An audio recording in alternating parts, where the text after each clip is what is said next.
She had already said goodbye to life. The fire, the blood, the silence from her command, everything pointed to one truth: LRA had been left to die. Smoke coiled around her broken body like a morning veil.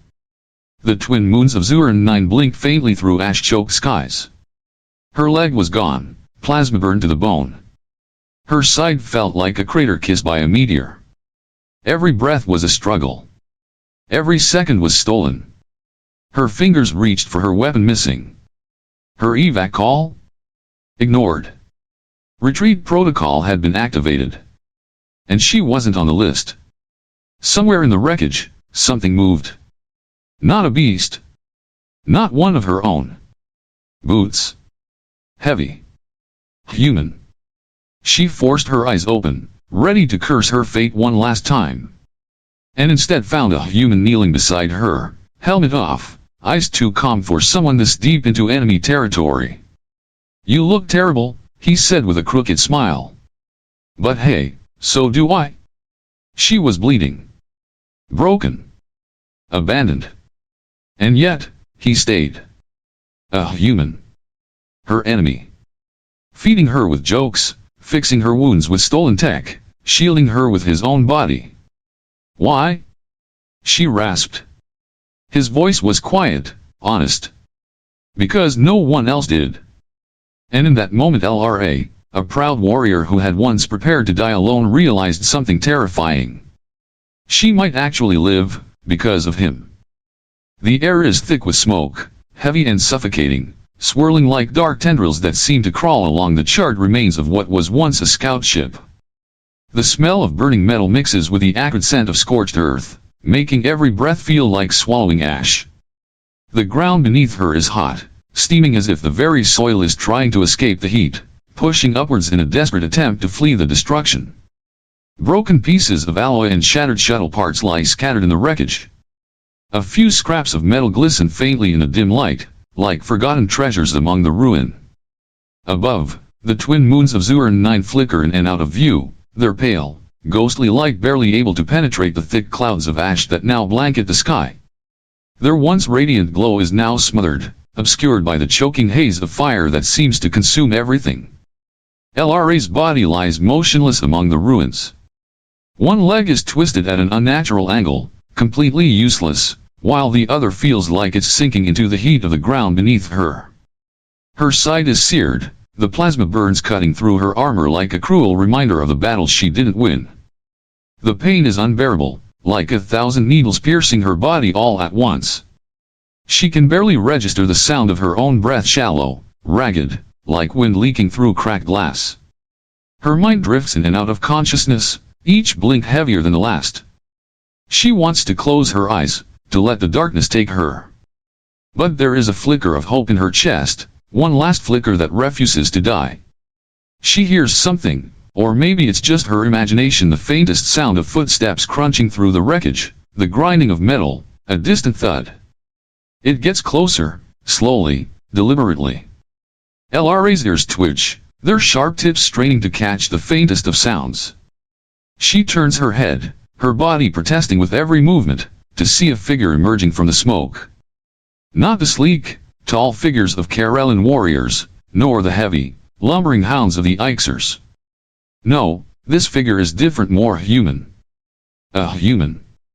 The man is limping, dragging one foot awkwardly as he stumbles forward. His armor is mismatched, caked with dirt, and he carries an outdated rifle, a piece of technology that hasn't seen use in decades, but he holds it like it's his last line of defense. His presence is an odd, almost comical contrast to the devastation around them. He steps closer, boots crunching over the broken glass and charred debris, each step purposeful, as if he knows exactly where he's going. Despite the chaos, despite the death that hangs in the air like a dark cloud, he seems unfazed. He stops beside her, his visor reflecting the flickering firelight, casting strange, distorted shadows across his face. He crouches beside her, his eyes scanning her wounds. His lips curl into a smirk, though it's not one of amusement, no, it's the kind of smirk that says he's seen too much to be shocked by anything anymore. "You look terrible." "But hey, so do I." He removes his helmet with a slow, deliberate motion, revealing a human male, dark, messy hair, a face smeared with dirt and exhaustion, eyes that seem too awake for someone so deep in enemy territory. Name's Elias. I'd shake your hand, but, yours looks kinda crispy. His voice is casual, like he's offering a greeting to a friend rather than an enemy. LRA tries to speak, but her throat is too dry, and only blood comes out, spilling weakly from her cracked lips. Elias doesn't seem fazed. He just rummages through his pack, pulling out something that resembles a protein bar fused with industrial sealant. No offense, but you're leaking more than a broken coolant pipe. You eat this, or I'll shove it in your mouth. Doctor's orders. LRA's eyes flicker with confusion, her body too weak to respond. She can't understand why he's doing this. Why hasn't he killed her? Why hasn't he left her to die like so many others would have? Why? Because no one else did. Elias carefully lifts her, his hands surprisingly gentle as he hoists her up despite her dead weight. She's heavier than he expected, her body encased in thick armor, her injuries leaving her nearly impossible to carry. But he doesn't hesitate. Every step he takes is a defiance against the laws of survival, against the cold protocols that would have dictated her death. His actions are reckless, born out of an irrational will to save her, to defy the universe's order. LRA's vision flickers. The last thing she feels isn't pain or fear, but the rhythmic thump of a human heartbeat close to her own, steady and calm, echoing in the silence that surrounds them. She falls unconscious again, the world fading to darkness, but for a brief, fleeting moment, there's a sense of peace. LRA awakens slowly, her body aching, her mind foggy as the world comes into focus. The scent of something burned drifts into her senses, but for once, it's not her own flesh that smells like ash. She blinks her eyes open, squinting at the soft, flickering green lights that pulse weakly above her head. The ceiling is cracked, patched with mismatched bits of foil, reflecting faint glimmers of dim light. She lies on a rough bed of scrap metal and torn fabric. The air smells strange, earthy, tinged with the remnants of charred wood and metal. The walls are made from salvaged parts, the ceiling held together with what appears to be duct tape and sheer willpower. It's a place that should feel like a prison, yet it feels strangely safe. Her eyes shift to the man sitting nearby. Elias is hunched over a workbench, his jacket hanging off one shoulder like it had long given up trying to be useful. His hands move quickly, tinkering with something that sparks more than it functions. Beside him, a mug steams with some liquid that smells like melted rubber and regret. The atmosphere is tense, but not from fear, no. It's the kind of tension that comes from two souls who shouldn't be in the same place, but somehow, fate has insisted they be. You're alive. Elias's voice breaks through the silence, his grin wide as he turns to face her. That ruins my dramatic monologue. LRA, still groggy, shifts uncomfortably, her fingers grazing the makeshift bandages around her side. The skin feels tight, as if it has been patched together with anything and everything. The pain is dulled now, thanks to his strange concoction of human gel and Karelin nanopam, but she feels the weight of it, the weight of survival. You're in my fort now, Elias continues, gesturing grandly with a sweeping motion. Population, yes. Amenities include a broken heater, one medkit with half a bandage, and a charming host who definitely knows what he's doing. LRA raises an eyebrow, her lips twitching in a faint, tired smile. Safe, she asks, her voice barely above a whisper. Elias shrugs. Safe for now. If you count safe as a pile of junk. He rises, bringing her a small canister. Water, sort of. Don't ask how I filtered it. Let's just say the socks are clean now. LRA takes the canister, her fingers trembling as they close around it. For a moment, she feels human again. The exhaustion begins to lift, replaced by something that feels like hope, though she refuses to fully acknowledge it. Why didn't you leave? She asks, her voice still raspy. Elias scratches his head, avoiding her gaze for a moment. I thought about it, But then you made this really dramatic death face, and I figured, nah, can't let her go out like that. Besides, I already stole your translator tech. Might as well stick around. LRA watches him carefully, her mind working through his words, his strange humor. Despite the chaos around them, Elias remains strangely composed, as if he's learned to live in the madness rather than fight against it. She can't decide if it's maddening or comforting. Days pass. The shelter, though small and makeshift, becomes their home, a strange refuge from the war outside. LRA's wounds heal, though her leg still causes her pain. Every day, Elias continues to tend to her, using whatever scraps he can find to fix things, to patch them together. It's all haphazard, but it works. Somehow, it works. They've built an odd rhythm together. Elias hums under his breath as he works, and sometimes, LRA catches herself listening to him. His off-key tunes, his incessant joking, and his endless chatter, strangely enough, it becomes the soundtrack of her survival. And she finds herself slowly growing used to it, growing used to him. One day, after Elias has finished some repairs, he sits next to her, wiping the sweat from his forehead with a dirty sleeve. He looks over at her, studying her with an intensity that catches her off guard. "You're not what I expected," LRA says, her voice low but sincere. Elias chuckles, a small, almost bitter sound. "Oh, I'm plenty dangerous. Just ask my old gym instructor."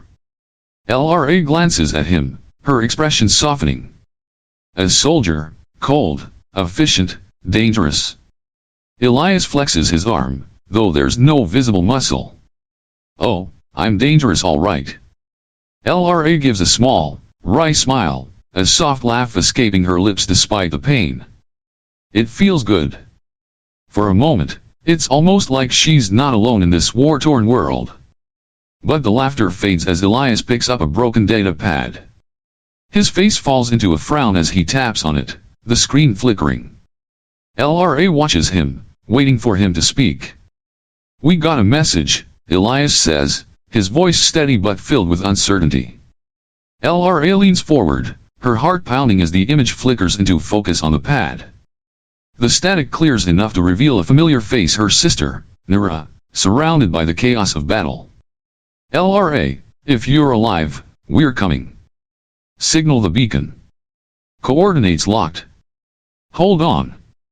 LRA's heart skips a beat, the familiar voice bringing both relief and dread. Nerra, her sister, was in command now, the one who would lead their people into war. But what did this mean for Elias? LRA stares at the screen, her mind racing. "They're coming." Elias sets the pad down, watching her carefully. "That's good, right?" LRA doesn't answer right away. She gazes at the treetops, her mind lost in thought. Her people are coming, yes, but what will they find? And what will they do with Elias? Will they see him as a hero, or will they see him as the enemy? "I don't know," she whispers finally. "I'm not sure anymore." Elias shifts beside her, sensing the change in her tone. He leans back, his hand resting on his knee as he watches her. "If they do come, they'll find us, together. And we'll see what happens next." The wind in the forest has stopped. No rustling leaves, no chirping birds, just an unnatural silence. LRA's long ears twitch, straining to hear the faintest sound. The silence is heavy, pressing in on her from all sides. Every instinct screams that something is wrong. Something is coming. She crouches low near the entrance of their makeshift shelter, her sharp eyes scanning the trees. The mist curls through the forest like a living thing, thick and eerie, clinging to the branches as if it's waiting for something to happen. Her heart beats faster, the rhythm echoing in her chest. LRA, whispering to herself. "They're here." Elias, who had been absent-mindedly fiddling with his tools, stops what he's doing. There's no panic in his movements, just a slow, deliberate calm as he sets his tools down, his eyes narrowing as he looks toward LRA. "Elias," calmly. "Drones?" LRA doesn't answer. Her ears flick, capturing the faintest hum in the distance. It's like a distant engine, low and mechanical, steadily growing louder. It's unmistakable the drones are approaching. High altitude, reconnaissance class. Cloaked. Silent. Ruthless. She stands, her movements fluid but tense, like a predator poised to strike. Elias watches her, noting the way her posture shifts, the way she seems to shrink into herself, preparing for the fight that is to come. He doesn't speak, but the look in his eyes says everything. LRA, softly, with a calm that betrays her inner turmoil. They'll find us. Elias doesn't flinch. He doesn't seem worried, though the drones are closed now, their whirring noise unmistakable. The tension between them is palpable, but Elias just nods as if they've been in this situation 1,000 times before. Elias, grinning slightly. We don't have much time. Guess that means no more planning. Just survive. LRA turns toward him sharply, her eyes flashing with a cold determination. The drones will sweep the area, scanning everything in their path, but they haven't been detected yet. She knows this won't last long. The clock is ticking. She steps back into the shelter, grabbing what little they have left, whatever tools, weapons, or scraps she can find to fortify their position. But even with everything, she knows it might not be enough. LRA, murmuring, almost to herself. We'll have to move fast. The signal scrambler won't last long. Elias doesn't ask her how she knows this, he's learned to trust her instincts. He picks up his rifle, adjusting the worn strap on his shoulder, and looks out into the mist again. Elias, with a wry smile. I guess we'll just have to improvise. You got a plan? LRA, shaking her head. No plans. Just, survive. They stand in silence for a moment, listening. The drone hums are getting closer now. The air is thick with anticipation, the tension almost unbearable. The drones have a certain presence, like dark shadows crawling through the forest, waiting for the perfect moment to strike. Elias, suddenly serious. Okay, here's the thing. If they find us, we can't fight them. Not like this. LRA nods, understanding the weight of his words. The drones are too advanced, too many. A direct confrontation is a death sentence. LRA, whispering. We hide. Elias doesn't argue. He steps closer to her, watching the way her long ears flick toward every sound, the way her senses are always on alert. There's no time to waste. Elias, smiling grimly. Let's hope that hiding thing works for us. LRA doesn't smile back. She's already moving, pulling him toward the back of the shelter, leading him to the hidden area they've set up. Every movement is precise, practiced. She knows exactly where to go, exactly what to do. Elias follows her, his footsteps almost silent on the floor of the shelter. The drones are nearly upon them now. LRA can hear the hum growing louder, closer. The forest outside is alive with the sound of their engines, but she's prepared. They've activated the scrambler, creating a temporary shield. The drones won't be able to detect them, for now. LRA moves quickly, setting up the final piece of the trap. She's ready to do what's necessary, what's always necessary when survival is at stake.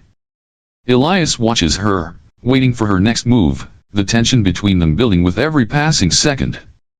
The drone's hum echoes through the mist. The sound grows louder still, as if the forest itself is holding its breath. LRA's body tenses, every muscle ready to spring into action. They are almost out of time. Elias, grinning faintly. Well, looks like we're about to find out if our luck holds. LRA looks at him, her eyes fierce, but with something softer behind them. She doesn't answer. Instead, she turns back to the trap, her hands steady as she finishes setting everything in place. LRA, softly, almost a whisper. Get ready. The air is thick with tension, and the world outside feels like it's holding its breath. The forest around them is quiet now, almost unnaturally still, save for the distant hum of the drones still searching. The signal scrambler is barely holding up, its flickering light the only indication that they are still hidden, still safe, for now. LRA stands near the entrance of the shelter, her posture rigid, her long ears twitching as she listens carefully. She knows that time is running out. The drones will eventually find them. It's just a matter of when. LRA, whispering to herself. They won't stop searching. Elias watches her, his eyes narrowed, his hands resting lightly on the rifle in his lap. There's a quiet intensity about him now, something more serious than the playful demeanor he had shown earlier. The reality of their situation has set in. Elias, quietly. So, what now? LRA doesn't answer immediately. She knows what needs to be done. Her heart pounds in her chest as she looks back at Elias, considering the decision she's about to make. It's the hardest choice she's ever had to face, but there's no turning back now. LRA, softly. I can't let them find you. If they do, you'll be seen as a threat. Elias looks at her, confusion flickering in his eyes. For a moment, he doesn't understand the weight of her words. But then, slowly, it begins to sink in. Elias, sighing. So you're going to leave me behind? Let them take me. LRA looks at him, her eyes filled with resolve. It's not an easy choice, but it's the only one she can make. She knows that if her people find Elias, if they see him as the enemy, there will be no saving him. They will execute him without hesitation. LRA, firmly. I have to protect you. But I can't protect you if they see us together. They won't understand. Elias stands up suddenly, his face hardening with a mixture of frustration and understanding. He takes a step toward her, his gaze steady. Elias, quietly. You don't have to protect me, LRA. I can take care of myself. LRA's heart aches at the sincerity in his voice. She knows that he means it, but the reality is that she has to make the hard choice. Her people, her species, are coming. They will never forgive her for this. LRA, pausing, her voice soft. It's not about me protecting you. It's about us surviving. Together. Elias watches her for a moment, then sighs, a resigned expression on his face. He doesn't argue. Instead, he walks over to where the broken equipment lies scattered, picking up a few things as if preparing for something that neither of them is ready for. Elias, grinning, though there's a hint of sadness behind his smile. Well, guess that's it then. You're making me do the whole tragic hero thing. Let's just hope it works. LRA doesn't respond right away. She steps toward him, her mind racing. The plan is risky, but it's the only way they can make it out alive. She activates her personal beacon, sending a distress signal, a call for help. It's a signal that will draw her people in, but it will also send them the wrong message. The beacon will show that Elias is captured, that he is the prisoner, and that she is the one holding him. The decision is made. There's no turning back now. LRA, coldly. We'll make them think you're my prisoner. My sister will believe it. She has to. Elias looks at her, his expression a mix of disbelief and admiration. Elias, grinning. Well, that's one way to make an entrance, huh? LRA ignores his comment, focusing instead on the work ahead. She sets up the beacon to simulate a capture, her hands shaking only slightly as she adjusts the equipment. She arranges the scene, making it look convincing, Elias shackled, disarmed, slumped over as if defeated. She knows this isn't foolproof. There's no guarantee that her sister will listen. There's no guarantee that Elias will make it out alive. But this is the only chance they have. LRA, quietly, to herself. If this goes wrong, it's on me. Elias, turning to face her. If it goes wrong, we'll deal with it together. For a moment, their eyes lock, and in that brief instant, something shifts between them. They are no longer just enemies. They are two people who have fought side by side, survived together, and now, they are facing the consequences of their choices. Elias, half smiling. So, what's the plan now, boss? LRA takes a deep breath, steadying herself. The last thing she wants is for this to fail. But she knows there's no perfect solution, no easy way out. LRA, with quiet determination. We wait. The mist has thickened as the hum of the approaching ships fills the air. LRA stands just outside the shelter, her long ears twitching in alertness. The sound of engines growing louder, the rhythmic pulse of the approaching scouts, tells her that her people are nearly here. The quiet forest around them feels suffocating now, the calm before the storm too perfect, too still. Elias stands beside her, looking up at the sky, where the faint shadow of the descending scout ship grows larger by the second. He doesn't speak, he doesn't need to. They both know what's coming. Elias, with a quiet, dry laugh. Well, this is it then. The cavalry's arrived. LRA doesn't respond. Her eyes are fixed ahead, her thoughts clouded by the weight of the decision she's made. The beacon is sending its signal her people will land soon, and they will find them. And when they do, they'll want answers. And they'll want her to explain why she's risking everything to protect a human. The scout ship is nearly upon them now, its engines roaring through the mist, the wind picking up, the trees shaking under the weight of its descent. LRA's heart is heavy with uncertainty. She can't help but wonder if Elias will make it through this, if her sister will be able to see reason, if she can protect the man who saved her life. The questions swirl around her, but there's no time for answers. She turns to face Elias, her expression unreadable. LRA, voice firm, but her eyes filled with something softer. I need you to stay hidden. When they arrive, I'll handle them. Elias glances at her, a slow smile tugging at the corner of his lips. Elias can't hide forever, you know. LRA looks at him, her eyes narrowing slightly, the weight of her next words pressing down on her. LRA, quietly. We don't have a choice. Elias watches her for a long moment, then nods. He pulls the makeshift cloak tighter around him, blending into the shadows of the shelter as much as he can. His face disappears beneath the fabric, and all that's left is the hint of his figure, hidden but still there. The sound of the ship grows louder. The ground shakes now as the ship hovers just above the treeline, its massive body blocking out the pale sky. LRA, muttering to herself. I hope this works. The ship lands with a thunderous boom, sending a wave of dust and debris into the air. The mist clears momentarily, and for the first time in what feels like an eternity, LRA sees the silhouette of the soldiers emerging from the ramp. LRA, taking a deep breath. Here we go. The soldiers are tall, clad in shiny silver armor that reflects the dim light of the twin moons. Their helmets gleam with cold precision, their steps synchronized, like a well-oiled machine. At their head is her sister, Nerra, the woman who now commands the entire fleet, the one who will be the hardest to convince.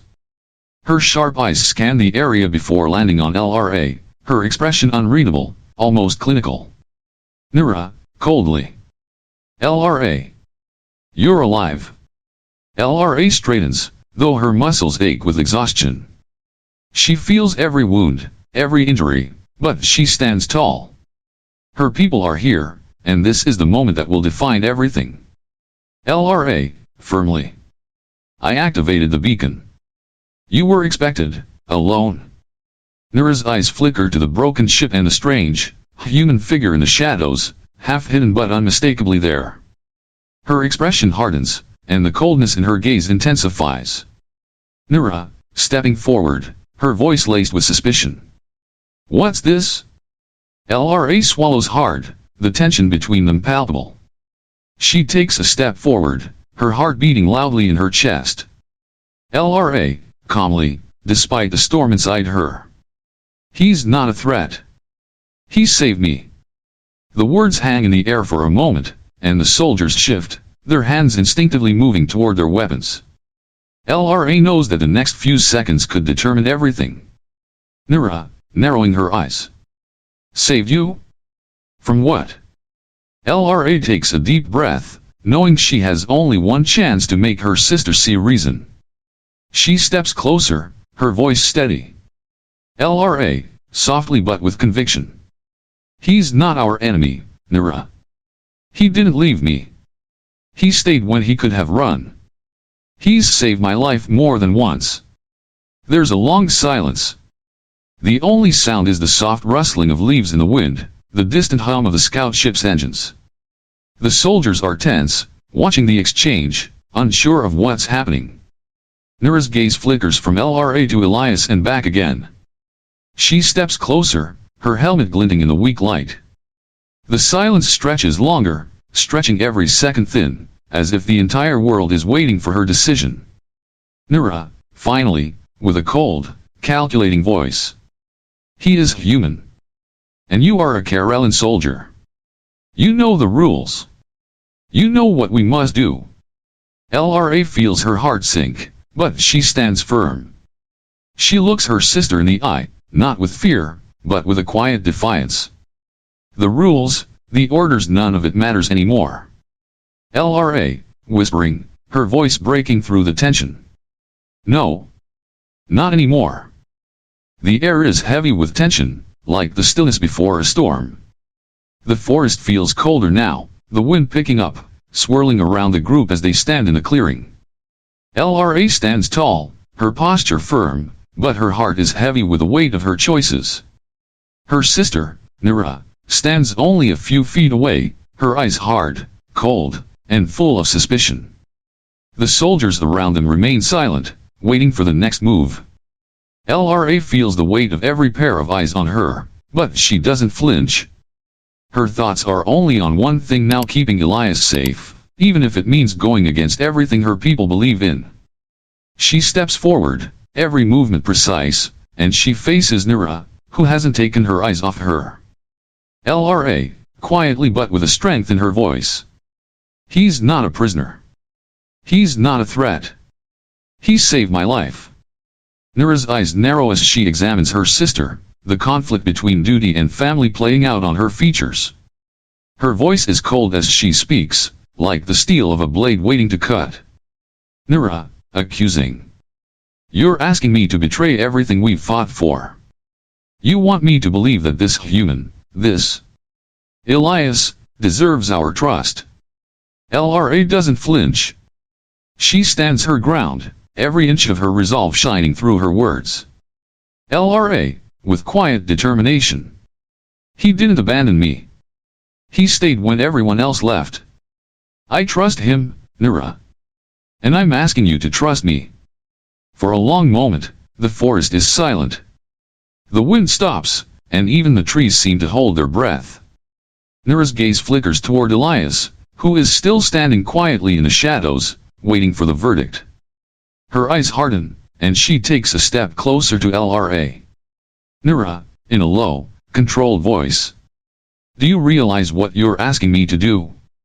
To go against everything we've ever known, to risk everything for a man you barely know. LRA takes a deep breath, knowing the gravity of what she's about to say. LRA, softly but firmly. I know him better than I know anyone in this world. I trust him with my life. For the first time, Nerra's expression falters. The slightest crack appears in her armor. She looks at Elias, her eyes softening just a fraction, and for a moment, she seems to hesitate, unsure of how to proceed. Then, the sound of a voice cuts through the tension, a voice that is cold, calculating, and commanding. Nerra, to the soldiers. Bind him. We take them both. The soldiers move quickly, but LRA is faster. Her hand moves to her weapon instinctively, and for a moment, it feels as though time has slowed. She's prepared for this. She's prepared for anything. But before she can act, a voice rings out from behind her, Elias's voice, calm and unshaken. Elias, grinning despite the situation. You know, I was kind of hoping for a better reception than this. LRA glances at him, surprised by the calmness in his voice. He's standing tall now, a defiant grin on his face as he faces the soldiers. His posture is relaxed, but LRA knows the reality: they are surrounded, and there is no easy way out. LRA, to Elias, urgently. Stay back. Don't make this worse. Elias gives her a long, knowing look, then slowly raises his hands, his grin never fading. Elias, to Nerra. Guess I'm not what you expected, huh? Nerra doesn't respond immediately. She's watching him closely, her face unreadable. The tension between them is thick, but there's something else in her eyes, something like recognition, or maybe regret. For a moment, it seems like the entire world has stopped, held in the balance of a single decision. Then, finally, Nerra speaks, her voice low but steady. Nerra, commanding. Take them. Now. But before the soldiers can move, LRA steps forward, her voice cutting through the chaos. LRA, resolutely. No. Her voice rings with authority, and for the first time, there's a shift in the atmosphere. The soldiers hesitate, unsure of what to do. LRA's eyes burn with a fierce determination, and she looks directly at her sister. LRA, with quiet finality. You're going to listen to me, Nerra. This is my decision. And you will respect it. Nerra's eyes flashed with fury, but LRA doesn't flinch. She stands strong, the weight of her choices now heavy on her shoulders. She knows what's at stake, but she's willing to fight for it. Nerra, coldly. You've made your choice. But don't think you're walking away from this unscathed. The tension in the air is almost unbearable. The soldiers stand motionless, waiting for their orders. Nerra looks at LRA for a long moment, the weight of their shared history hanging between them. Finally, Nerra gives a small nod, a reluctant acceptance of the decision that LRA has made. It's not an approval, but it's the closest thing to it. Nerra, with a hint of bitterness. Then you'll face the consequences. LRA doesn't respond. She turns to Elias, her expression softening for just a moment. There's a flicker of something trust, maybe even something deeper before she turns back to face her sister. LRA, firmly. I'm not leaving him. Nerra, with finality. Then you'll face the consequences together. The air is thick with the weight of silence. The forest stands still, as if holding its breath, and every movement seems amplified in the stillness. The soldiers are tense, their hands hovering near their weapons, eyes flicking between LRA, Elias, and Nerra. The standoff is palpable, every second stretching into an eternity. LRA's heart is racing, but her gaze remains steady, locked onto her sister. Her people, her family, are here, yet she feels further from them than ever before. She has made her choice, and there is no turning back now. LRA, softly, but with unwavering certainty. You don't have to do this, Nerra. We can still find a way to end this war. Together. Nerra's cold eyes never leave her, and for a moment, it seems as if time itself has frozen. The soldiers shift uneasily, sensing the tension between the two. LRA can see the flicker of conflict in Nerra's gaze, the flicker of doubt, but it's buried deep beneath layers of duty, responsibility, and the weight of command. Nerra, her voice sharp, cutting through the silence. You've already made your choice, LRA. You've betrayed everything we've fought for. There's no going back. The words hit LRA like a physical blow. Betrayal. The word stings more than she expected. It's not just about Elias or the mission. It's about everything: the weight of her people's expectations, the bond she once shared with her sister, and the impossible choice she now faces.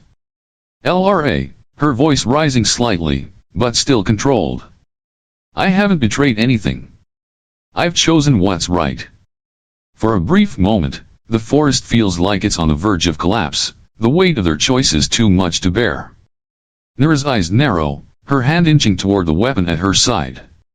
LRA knows this could be the end. But she won't back down, not now. Elias, from behind, breaking the tension. Hey, you two might want to consider a new plan. This isn't exactly how I pictured getting caught in the middle of a family feud. His voice is calm, almost amused, but LRA can hear the undertones of concern. He's trying to defuse the situation, to lighten the mood just enough to break through the suffocating tension. It's the last thing she expected, but somehow it helps. Nerra, glancing at Elias, her eyes cold. You're in no position to make jokes, human. Elias, grinning despite the gravity of the situation. Yeah, well, you know what they say, if you can't laugh, you'll cry. I'm not a fan of crying. LRA can't help but feel a small flicker of gratitude for Elias. He's always been a wild card, unpredictable, but in this moment, his humor is exactly what they need. It's a brief break in the tension, but it's enough to shift the energy if only for a moment. LRA, turning back to Nerra, her tone steady and resolute. Enough, Nerra. I'm not asking you to agree with me. I'm asking you to see the truth. We can end this war without more bloodshed. But not if you continue to fight me. There's a long pause. Nerra's face is impassive, unreadable. The soldiers stand in silence, watching their leader.